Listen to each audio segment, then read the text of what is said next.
As campaigns for the 2023 election cycle will officially kick off in a few days, the Labour Party has disclosed a heavy information technology-driven strategy to share its message and also to prevent electoral malpractice by other parties. While a 1 million march in honor of the presidential candidate of the Labour Party was held on Saturday, a meeting was also organized by the Labour Party youth leader and senatorial candidate Anslem Eragbe.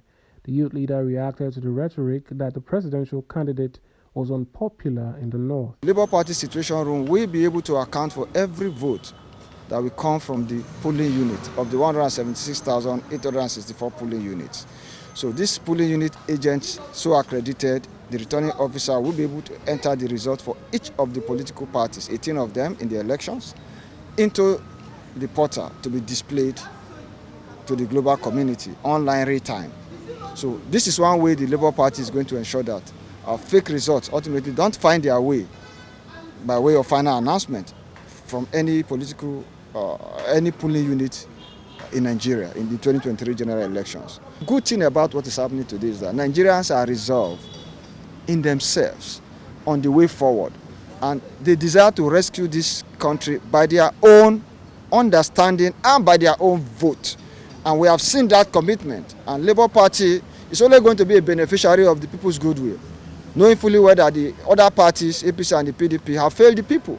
Now, in the course of course, campaigns are commencing for this time.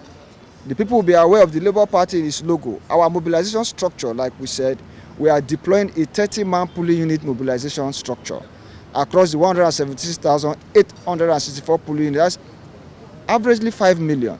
Now, each of these persons will have a minimum mobilization target of 9. And at that level, that will be 45 million. And at 15, 75 million.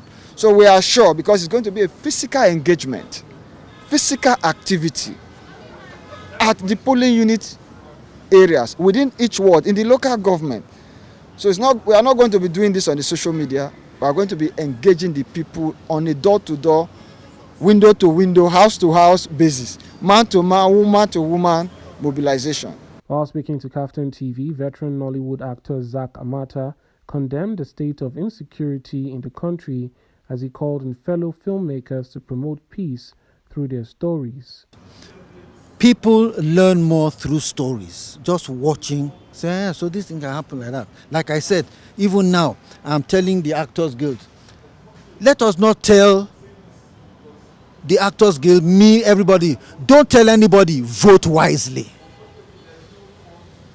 As an actor, a film producer, don't tell anybody, vote for Peter Obi. Why?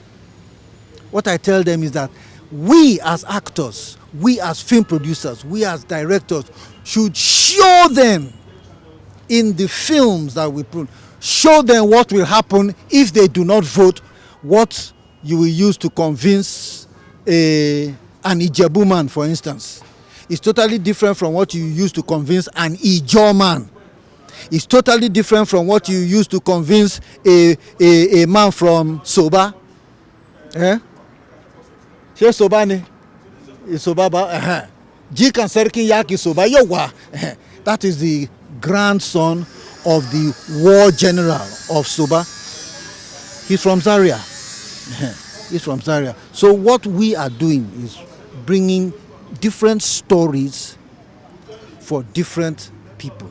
The Labour Party is yet to release the names of its presidential campaign council and its overall plans as September 28 approaches.